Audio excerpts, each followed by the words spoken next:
할렐루야. 할렐루야. 오늘은 새학기 축복 예배로 드립니다. 내 옆에 있는 아이가 우리 여러분에게 한 학기 동안 1년 동안 맡겨진 귀한 영적 자녀입니다. 한번 바라보시 바랍니다.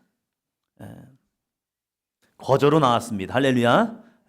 수가제 거저 나왔습니다. 이 아이들을 기도 제목을 잘 보시고 이 아이들을 위해서 많이 기도해 주시고 무엇보다도 우리 아이들이 믿음 안에서 잘 커나갈 수 있도록 위해서 기도해 주시길 바랍니다. 근데 이제 아이들한테 물어봅니다. 내 영적 부모는 누구니? 라고 물어볼 때 아이들이 모르는 경우가 있어요. 글쎄요, 얼굴은 아는 것 같은데 누군지 모르겠대요. 우리 옆에 계신 분들이 자기를 소개해 주시기 바랍니다. 나는 누구누구야. 옆에요. 적어주시기 바랍니다. 펜이 있으신 분들은 이름을 적어주셔서 누군지. 왜 그러냐면 알아야 하기 때문입니다. 그리고 우리 아이들은 영적 부모님에게 전화번호까지 주시면 우리 더운 날에는 음료수 사 먹으라고 쿠폰도 갈 수도 있고 좋은 날에는 또 치킨도 보낼 수도 있어요. 그래서 전화번호를 자기 것이 없으면 엄마 전화번호라도 이렇게 보내주시면 이렇게 할 수도 있습니다. 주님의 은혜가 함께하는 귀한 삶이 되시기를 바랍니다. 우리 사도행전교회가 좋은 많은 것들이 있는데 그 중에서 저는 새학기 축복기도회를 참 좋게 여깁니다. 우리가 내 교회의 아이들이 내 영적 자녀가 되어서 주님이 나에게 맡겨주신 거예요. 예수님께서 십자가에 죽으실 때에 옆에 있는 제자 요한에게 말합니다. 마리아를 보면서 내 어머니다. 그리고 마리아에게는 여자여 보소서 아들이니이다. 아들이 생겼다는 거예요. 예수님의 가시는 그 빈자리, 예수님이 부활 승천해서 가는 그 빈자리 속에서 이 요한이 마리아의 아들이 되겠다는 거예요. 그리고 이 요한은 마리아를 어머니로 극진히 이제 모시게 됩니다. 그 빈자리가 하나의 채워짐을 통해서 또 다른 은혜를 경험하는 통로가 됩니다. 우리 사도행전교회가 새학기를 시작하면서 우리 자녀들 놓고 기도합니다. 내가 낳은 자녀는 아니지만 하나님께서 나에게 맡겨진 귀한 자녀들입니다. 이 자녀를 품고 기도 제목이 있으니까 그 기도 제목을 가지고 함께 기도함을 통하여서 이 아이들에게 아름다운 복의 통로가 되시고 이분이 나를 위해 기도해 줬어. 그래서 참 이것이 추억이야 라고 기억될 수 있는 한 학기와 1년이 되시기를 바랍니다. 아멘. 옆에 계신 분들과 성도님들과 함께 축복의 인사를 하도록 하겠습니다. 옆에 보면서요. 당신은 세상의 빛입니다. 우리 아이들에게 빛이 납니까? 여러분에게도 거룩한 빛이 함께할 줄로 믿습니다. 예수님께서 이 땅에 오신 이유가 밝혀집니다. 마태, 마가, 누가, 요한 이 4명의 사람들이 예수님이 왜 이 땅에 오셨는지를 서술하는 것이 바로 복음서입니다. 그래서 예수님은 누구시냐 이것을 우리에게 보여주고 있습니다. 특히 사도 요한을 보면요, 예수님의 이 놀라운 섭리를 신비로운 표현으로 우리에게 예수님이 누구이신지를 요한복음 1장에서 우리에게 말씀하고 있습니다. 요한복음 1장 1절로 4절 말씀입니다. 함께 읽습니다. 태초에 말씀이 계시니라. 이 말씀이 하나님과 함께 계셨으니 이 말씀은 곧 하나님이시니라. 그가 태초에 하나님과 함께 계셨고 만물이 그로 말미암아 지은 바 되었으니 지은 것이 하나도 그가 없이는 된 것이 없느니라. 그 안에 생명이 있으니 이 생명은 사람들의 빛이라. 아멘. 요한은 2가지를 이야기하고 있습니다. 이 요한복음 1장에서 예수 그리스도는 어떤 분이냐라고 말할 때에 예수님은 하나님의 말씀이다. 그 말씀이 우리 가운데 역사하고 있다. 그 말씀이 믿는 자에게는 주님의 은혜가, 주님의 능력이, 주님의 거룩한 생명 역사가 이루어지고 있다. 마치 창세기 1장의 말씀처럼 창세기 1장에서 하나님이 천지 창조하실 때에 하나님의 말씀으로 창조를 하십니다. 말씀이 들어갈 때에 어둠이 떠나가고 흑암이 없어지고 그 가운데 새로운 시작이 되고 있다는 사실이에요. 똑같이 복음서에서도 예수님의 말씀을 듣는 자가 있었어요. 그 말씀을 들을 때, 그것을 하나님의 말씀을 받을 때에 그 말씀이 살아 역사함을 통해서 죽은 자가 살아나고 병든 자가 고침받고 나병한 자가 깨끗함을 입고 그 질병이 고침받는 은혜를 경험하게 됩니다. 귀신 들린 자가 귀신이 떠나가는 역사가 임합니다. 왜요? 주님은 말씀 자체이기 때문입니다. 우리에게도 주님은 말씀이 되어야 합니다. 그 말씀을 믿고 나아가는 여러분에게 주님의 거룩한 능력과 역사가 임할 줄로 믿습니다. 이 시간 선포되는 말씀을 통해서 그 말씀을 나의 말씀으로 받아 들으시기 바랍니다.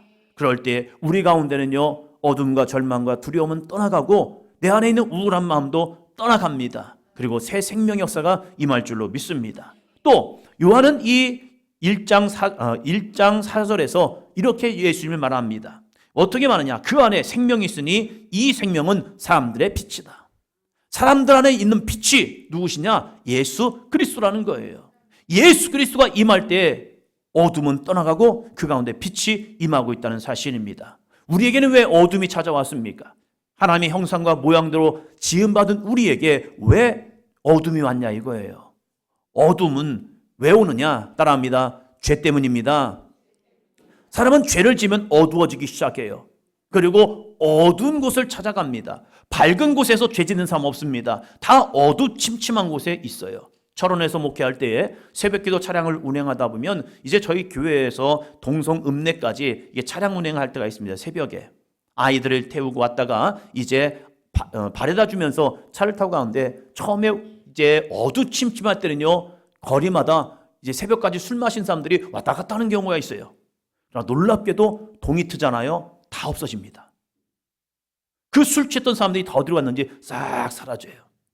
자신의 허물, 자신의 이 모습이 들추어질까봐, 나타날까봐 다 어디로 가버려요. 죄라는 것은 어두운 가운데서 역사하는 모습이 있습니다. 그러나 빛이 임할 때에 죄는요, 들추어지고 그 죄를 회개함을 통해서 다시 거듭나는 은혜가 될 줄로 믿습니다. 빛 대신 예수를 만나는 순간 내 안에 죄가 들추어져요. 그래서 그 죄를 가지고 주님 앞에 회개라는 걸 합니다. 회개함을 통해서 우리가 다시 빛의 자녀로 거듭나고 있다는 사실이에요. 그러한 사람들 향하여 주님은 우리에게 말씀하는 겁니다. 따라합니다. 당신은 세상의 빛입니다. 옆 사람 보면서요. 당신은 세상의 빛입니다. 그 빛이 우리 가운데 있습니다. 여러분 가운데 빛이 크든지 작든지 밝든지 아니면 더 밝든지 빛이 있다는 거예요. 그러나 주님과 함께하는 은혜를 통해서 더 밝아지시기를 축원합니다. 첫째, 같이 합니다. 우리는 세상의 빛입니다. 다시 한번 합니다. 우리는 세상의 빛입니다. 빛을 비추는 존재에는 두 가지가 있더라고요. 크게 보니까. 첫 번째는 스스로 빛을 내는 발광체입니다. 스스로 빛을 내요. 태양이 대표적이겠죠. 태양은 스스로 핵 융합을 통하여서 엄청난 빛과 열을 내고 있습니다. 스스로가 빛을 열심히 내고 있는 거예요. 둘째로 보면 반사체가 있습니다. 자기는 빛이 없어요. 그러나 빛을 받아들여서 그 빛을 다시 나누고 있습니다. 대표적으로 거울이 있겠죠. 거울은 누가 서느냐에 있어서 그 거울 속에 있는 사람이 달라집니다. 저같이 멋있는 사람이 딱 쓰잖아요. 그럼 거울 안에 있는 사람은 멋있는 사람이 됩니다. 할렐루야? 동의하시죠? 그러나 흉악한 사람이 앞에 서 있잖아요. 그러면 흉악한 사람이 거울에 비춰지고 있는 거예요. 그 거울에 빛이 임하면요, 그 거울은 빛을 반사합니다. 그러나 그 빛에 어둠이 존재하잖아요. 그러면 어두운 모습이 이 거울을 통하여 나타나고 있다는 사실이에요. 반사체는 스스로 빛을 내지 못하지만 무엇이 그 속에 있느냐에 있어서 그 성질이 달라지고 있다는 사실입니다. 그렇다면 과연 나는 어떠한 존재입니까? 우리는 하나님의 형상과 모양대로 지음받아서 빛을 전함에도 불구하고 죄가 우리 가운데 들어옴을 통해서 빛을 잃어버렸습니다. 그 잃어버린 우리들의 존재 속에 다시 주님은 찾아오셔서 그 빛의 형상을 회복해주고 있다는 거예요. 그래서 예수 그리스도를 믿는 사람이라면요, 광채가 나야 합니다. 그것은 우리가 빛을 내는 것이 아니라 내 안에 하나님의 형상과 모양이 다시 회복되었고 내 안에 주 예수 그리스도가 오심을 통해서 다시 그 빛을 내고 있다는 사실이에요. 그래서 예수님께서는 오늘 본문 말씀 마태복음 5장 14절로 15절의 말씀에서 우리를 이렇게 명하고 있습니다. 너 이러한 존재야. 너 이러한 존재야. 자, 14절, 15절 말씀 봅니다. 너희는 세상의 빛이라.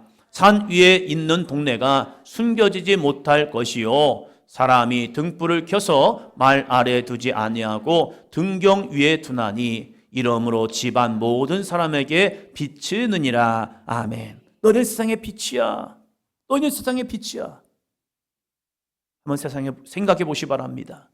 예수님의 제자들 한번 세상 생각해 보면요, 예수님의 제자들이 그렇게 그 잘난 사람, 물론 세리도 있었고 열심당원도 있었고 그런 사람이 있었지만 대부분의 사람들은 그저 어부였다는 사실이요. 이 어부인 이들은 때로는 문제투성이를 일으킬 때가 있습니다. 안식일에 괜히 이삭 패먹다가 바리새인한테 걸려가지고 괜히 욕먹고 여러 가지 일들 속에서 문제들 일으키는 경우가 있었어요. 잘나거나 자랑할 것 없는 제자들을 향해서 예수님은 아니야, 너희는 빛이 되어라 라고 말씀하시는 거 아니라 빛이 되어야 하는 것이 아니라 그냥 예수님 말씀하는 거예요. 너희는 빛이야. 너희는 빛이야. 옆 사람 보시면서요, 너는 빛이다. 누가 말씀했다고요? 예수님이요. 제가요? 빛이라는 거예요. 예수님께서 이 제자들에게 빛이라고 선언하신 이유는 제자들 스스로 빛을 발하시는 사람이 아닙니다. 그들 안에 빛 대신 예수님이 계시기 때문입니다. 여러분 가운데도 예수님은 계십니다. 근데 그 예수님이 어떤 사람은 조금 빛을 비출 수 있고 어떤 사람은 많이 비추기도 해요. 그럼에도 불구하고 중요한 것은 뭐냐면 그 안에, 여러분 안에, 우리 자녀들 안에 예수님이 계십니다. 예수님이 계시기 때문에 우리는 예수님을 주님이라고 부르짖고 주님 앞에 나와 예배하고 찬송하며 영광 돌리거든요.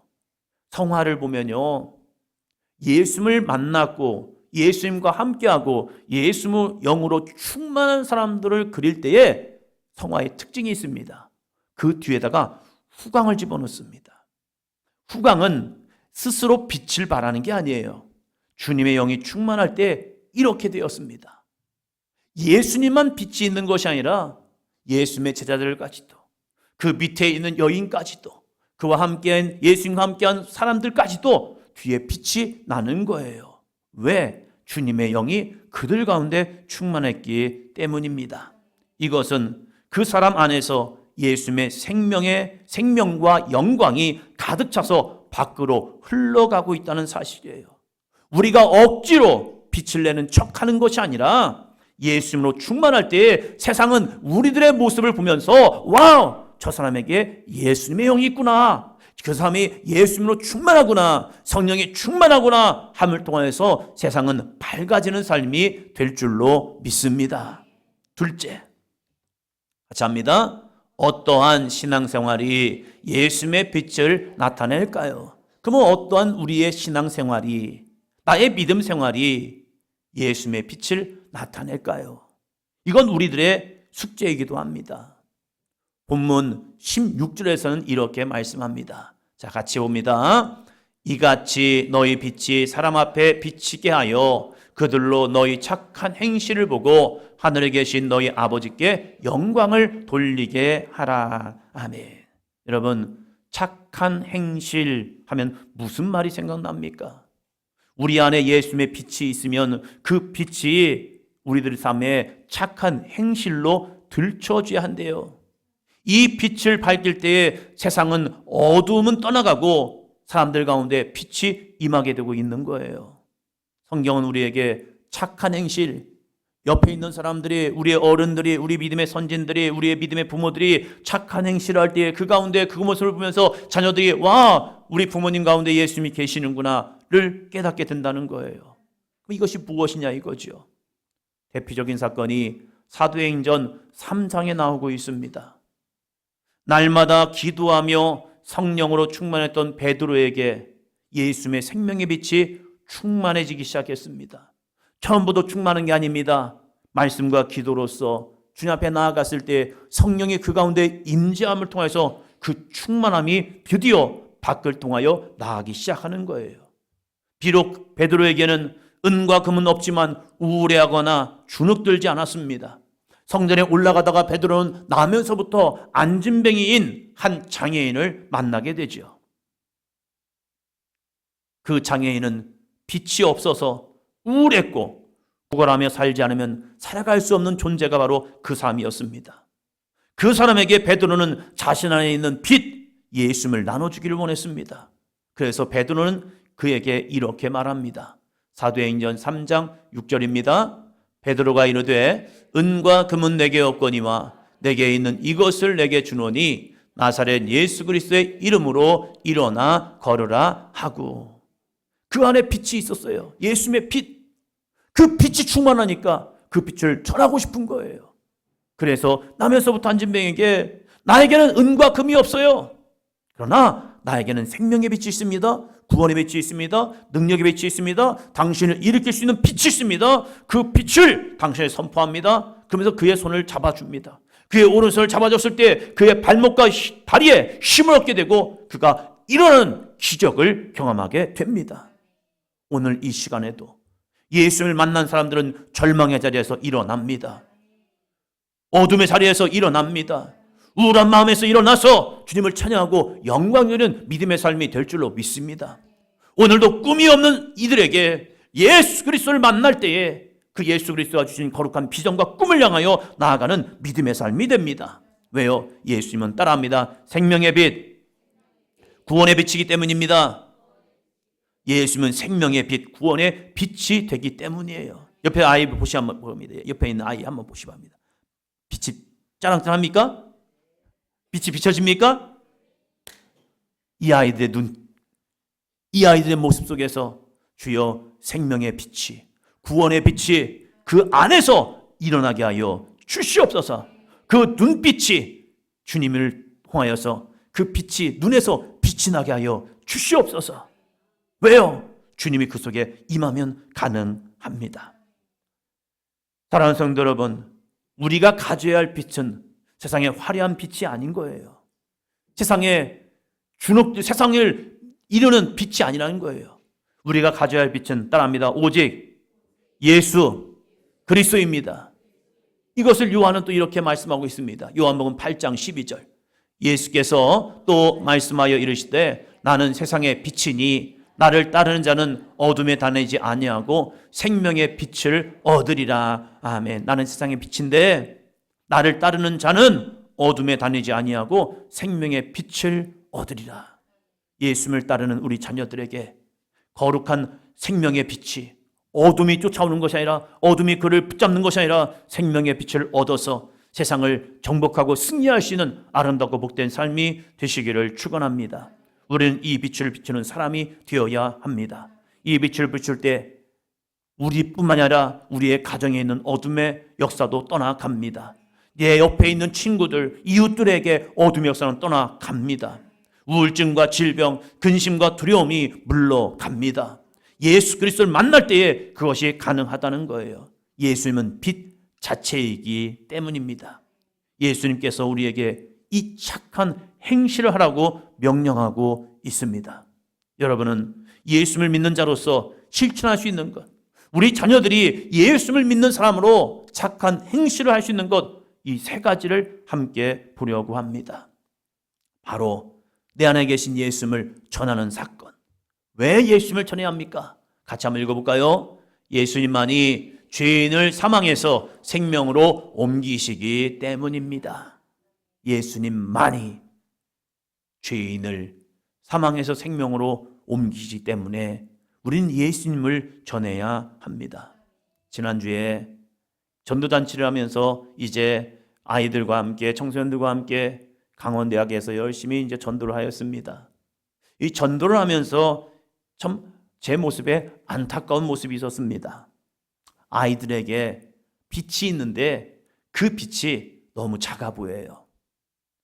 전도를 하는데 이 전도지를 주는데 예수 믿으세요. 이게 쑥스러워서 못하는 거예요. 예수 믿으세요. 예수 믿으세요. 저희 교회에서 이러한 잔치를 합니다. 오세요. 이걸 못하는 거예요. 쑥스러워서. 이 남자아이들은요, 플랜카드를 붙잡고 있으니까 그 플랜카드 뒤에 숨어서 이렇게 있는 거예요. 아이들이 빛이 없는 게 아니에요. 있어요. 근데 그 빛이 너무 약해요. 너무 희미해요. 그러면서 제 안에 들은 마음이 우리 아동부와 청소년부에게 정말로 피해 복음, 왜 예수님을 믿어야 하는지 이것이 그들의 마음속에 심령 속에 각인되어야 하겠다.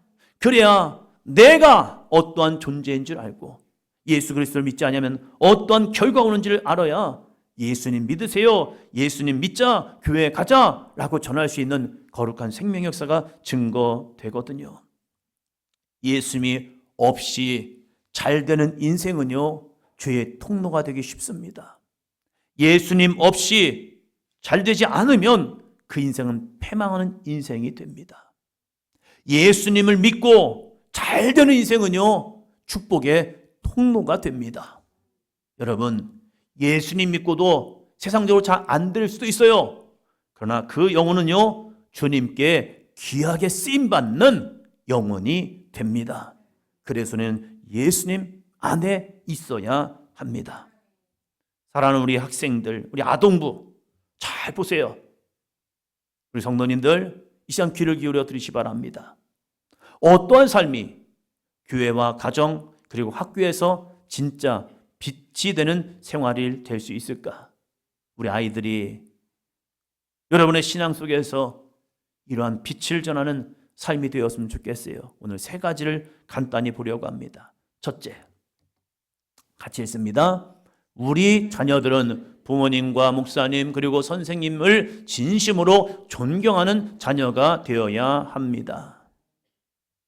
이 아이들을 놓고 기도해 줄 때에 이 세 가지를 위해서 기도해 주시기 바랍니다. 이 시대는 공경과 존경이 사라져 버렸습니다. 친구 같은 부모 좋지요. 그러나 이 시대는요, 친구 같은 부모보다 더 필요한 것은 존경하는 자녀가 돼야 합니다. 왜요? 빛은 질서 속에서 아름답게 빛납니다.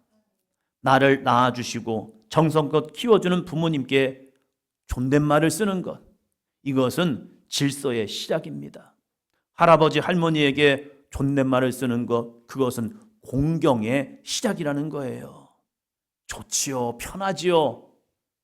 그러나 이 존댓말을 통하여서 공경이 시작돼요. 그리고 학교에서 나를 가르쳐주는 선생님을 공경하는 표현들이 있어요. 존경하는 태도가 있단 말이에요. 그러나 어느 순간부터 학교에서 선생님들에 대한 존경심을 가정에서부터 잃어버리게 만들었어요. 그러나 우리들이 먼저, 우리의 자녀들이 먼저 가정에서는 부모를 공경하고 학교에서는 선생님들을 존경할 수 있는 우리 아이들이 되기 위해서 기도해 주시기를 바랍니다. 아이들이 학교를 끝나고 이제 일과를 마칠 때 선생님들에게 이러한 고백을 하면 얼마나 좋을까요? 따라 보세요. 선생님, 고맙습니다. 하루 종일 나를 돌봐주시고 나에게 가르침을 주신 선생님께 하루를 마치면서 선생님 고맙습니다 라고 한다면 그 선생님들의 마음이 얼마나 감동이 될까? 그런 아이를 바라보면서 얼마나 기쁨이 될까? 그 아이에게는 주님의 빛이 비춰집니다. 하루 일과를 살아가는 부모님에게 부모님 사랑합니다 라고 고백하는 아이가 된다면 그 아이의 얼굴 속에 얼마나 빛이 낼까? 뭐 좀 물어봤더니 왜 물어봐? 이러고 뭐만 하면 짜증나네? 이러는 아이가 아니라 부모에게 사랑을 고백하고 부모에게 공경을 나타낼 수 있는 자녀가 된다면 그 얼굴에 주님의 빛이 비춰질 줄로 믿습니다. 이것을 주님이 주시는 후광이라고 얘기합니다. 둘째, 같이 읽습니다. 친구들에게 먼저 다가가 따뜻한 말을 건네는 자녀가 되어야 합니다. 어떤 분이 이런 말을 하는 거예요. 요즘 어린 세대에게 어떠한 가치관이 있는데 굳이 친절할 필요가 없어. 그걸 손해라고 얘기합니다. 어떤 경우는 그걸 오지랖이라고 하더라고요. 내 주변의 사람들에게 친절한 거 왜 굳이? 세상이 이렇게 돌아가고 있어요. 그러나 주님은 우리에게 아니 너희가 착해.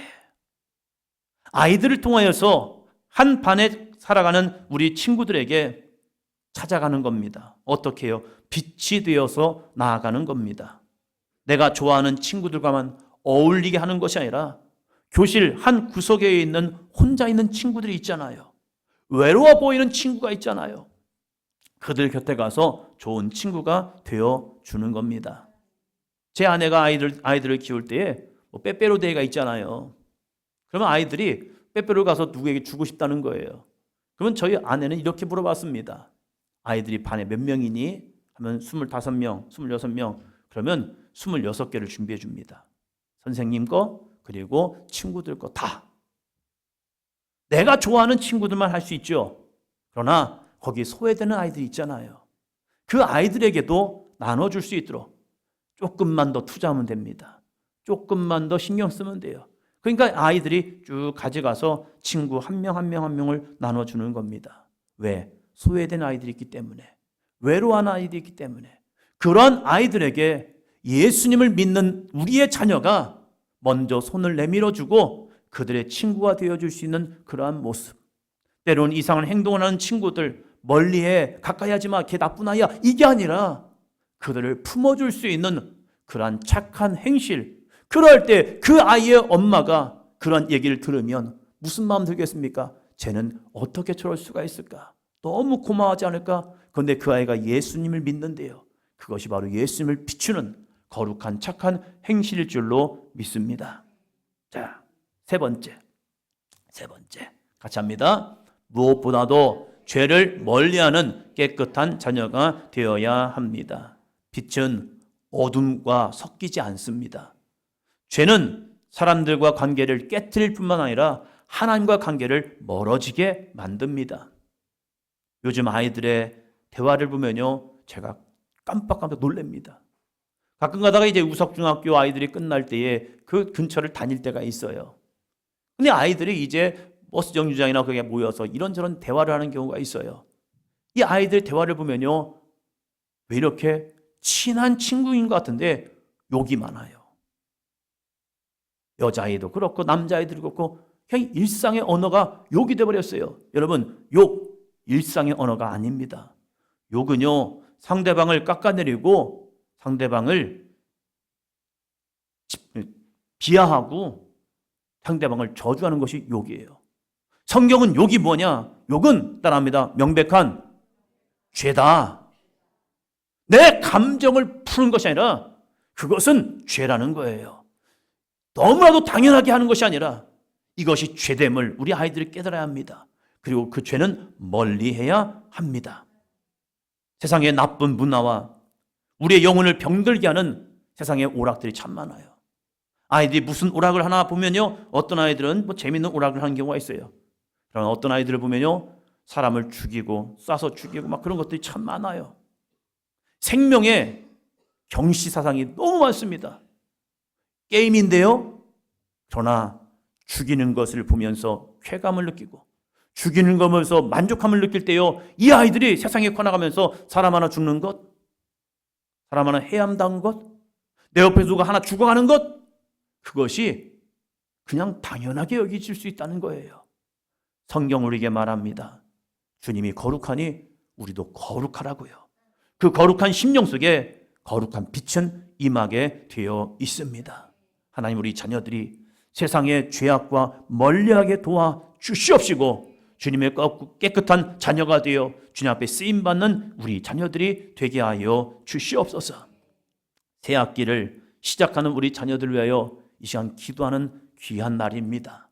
나에게 맡겨진 이 아이들이 이 세 가지의 모습이요, 주님의 빛이 임했는데 주님의 빛이 있는 것으로 끝나지 말고 환하게 비칠 수 있는 우리의 자녀들이 되게 하여 주시옵소서.